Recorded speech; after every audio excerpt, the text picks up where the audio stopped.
தாவேகா தலைவரின் வீட்டு முன்பு குவிக்கப்பட்ட போலீசார்.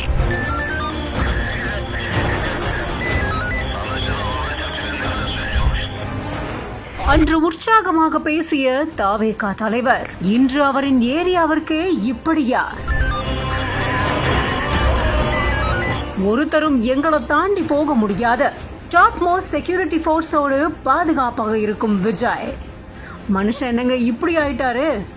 கரூர் மாவட்டத்தோட சம்பவம் நாட்டையே உலுக்கின நிலையில நீலாங்கரையில இருக்கிற அவரோட வீட்டுக்கு பலத்த போலீஸ் பாதுகாப்பு போடப்பட்டிருக்கு. கடந்த ஒரு வாரமாகவே இந்த பாதுகாப்பு நீடிச்சிட்டு இருக்கிறதா தகவல்கள் வெளியாகி இருக்கு.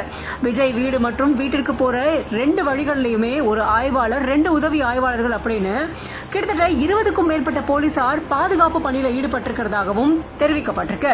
இந்த வழியா போக முயற்சிக்கிற நபர்களை சோதனை மேற்கொண்டு அதுக்கப்புறமா தான் அந்த சாலையில அனுமதிக்கிறாங்க. இது மட்டும் இல்லாம விஜயோட பரப்புரைக்கு பயன்படுத்தப்பட்ட வாகனத்தை ஏன் போலீசார் பறிமுதல் செய்யல அப்படின்னு கேள்வி எழுப்பப்பட்ட நிலையில பரப்புரை வாகனத்தையும் போலீசார் பறிமுதல் செஞ்சதுனால தொண்டர்கள் விஜய் வீட்டுக்கு முன்னாடி குவிய வாய்ப்பு இருக்கிறதா, இதனால முன்னெச்சரிக்கை நடவடிக்கையா தான் போலீசார் குவிக்கப்பட்டிருக்காங்க அப்படிங்கிற மாதிரி சொல்லப்பட்டிருக்கு. விஜய் அவர்களோட பாதுகாப்பு கருதி அந்த ஏரியா முழுக்க டாப் செக்யூரிட்டி கொடுக்கப்பட்ட இந்த வீடியோவானது இப்போ இணையத்துல வைரலாக இருக்கு.